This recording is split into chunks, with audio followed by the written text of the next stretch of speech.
Hey again, it's Martin Cliffe. Welcome to another video. And today I wanted to talk a little bit about what I'm going to be doing in 2023, or maybe more specifically, what I'm not going to be doing in 2023. So on the 31st of August, I publicly posted on Facebook that as part of my mental and physical declutter journey, I am embarking on a no-buy year in 2023, where the goal is to purchase nothing except essential consumables, like food, obviously, throughout the year. Now, why and how would such a thing come about? Now, first of all, there's the realization of enough, that we all have enough. Most of us have far more than enough. And for me, I have enough clothes. I have enough distractions, enough tools to do what I do, enough tools to do all sorts of other stuff.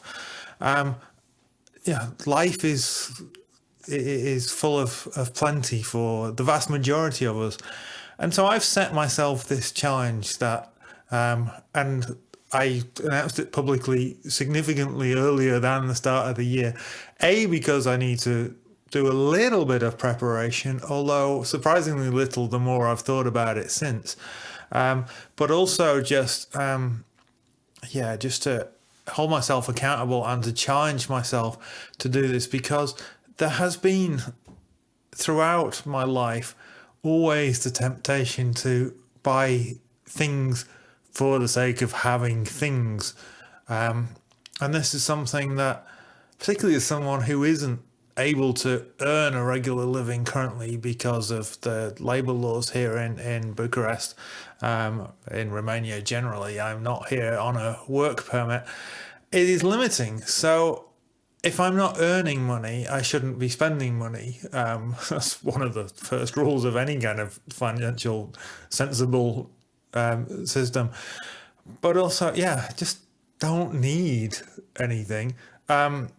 And setting yourself a challenge like this, in the same way as setting yourself a decluttering challenge like the 30-day minimalism challenge, or minimalist challenge, or whatever it is, can be a really good way to focus your mind and get yourself going down this route. Now, you might think that I am doing this as a result of having read The Year of Less by Kate Flanders, which would not be an unexpected response. But to be honest, even though I've had this book for a couple of years, I made the decision to do this before I read it. In fact, I've been reading it now for a little while, but I'm not very far into it yet. I'm enjoying it, don't get me wrong, it's a good book. But it's something that, I just haven't read it. So that wasn't inspired by that. But there's lots of people who talked about these no-buy years and no-spend years and whatever it is. And I think it's just something that, we need to, particularly in these trying times where, costs are soaring for energy and other things, food costs as a result and anything like that. Life is challenging for a lot of us. We are very blessed in the situation we are. We live in a place which is relatively affordable. My wife has a good job that pays well.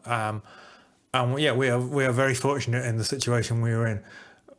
But that doesn't give us the excuse, if you're kind of thinking just on a moral level, really, to just fritter away stuff when instead we could be saving and giving, which is going to be our renewed focus. I mean, it's something that's been important to us in the past, but it's something that will be our renewed focus, and particularly my renewed focus for 2023. And it's something that I'm not going to suddenly, splurge like crazy until December 31st and then suddenly not spend anything from January 1st all the way through 2023 and then go out on a massive bender on January the 1st, 2024 and spend a load of money and buy a load of pointless stuff that I don't need again. Because, that's not the aim of this kind of challenge at all. The aim is to enable you to think more intentionally, more consciously about what you're buying. So I have had to think a little bit creatively in terms of like, how many guitar strings do I need? Because that's not an essential consumable in the sense that I don't need it to live, but I need it to do what I do. So I added up and worked out how many times I'm likely to change guitar strings during the year and made sure I had enough for that. I will probably need before the end of this year to pick up a couple of spare PP3 batteries for my basses, just in case they run out, because that again isn't an essential, but it's something that would be deeply annoying if I didn't have. But yeah, I have enough clothes. I'm not sure whether it's due to go out before or after this, but my minimalist wardrobe is still plenty for what I need for what I do. Uh, I have more than enough of guitar gear and all that kind of stuff.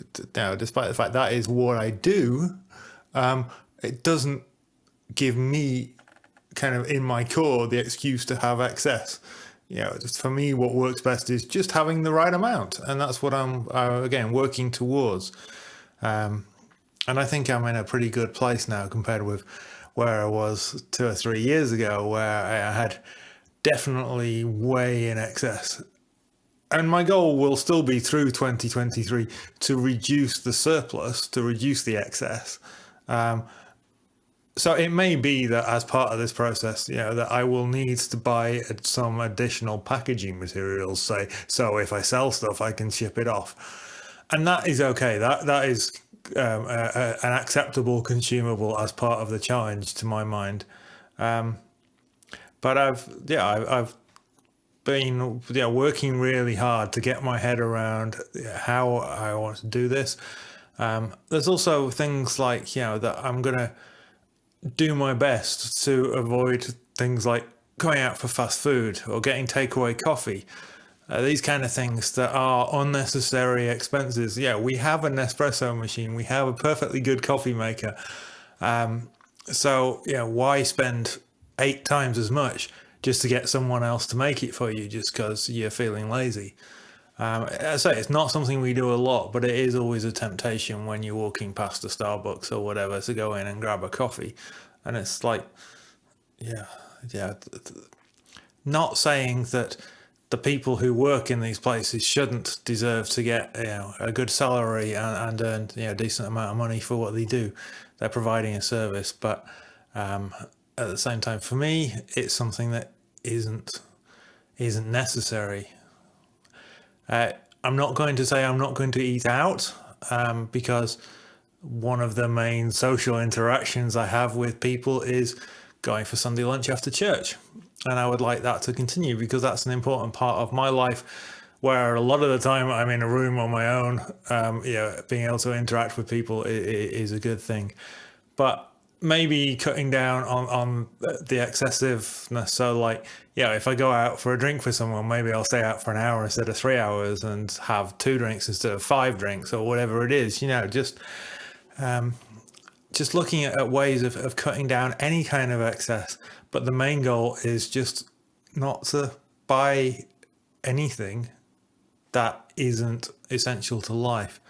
I think I have enough in terms of cosmetic and bathroom consumables. Maybe I'll need to buy an extra tube of toothpaste or something. But other than that, I have what I need in.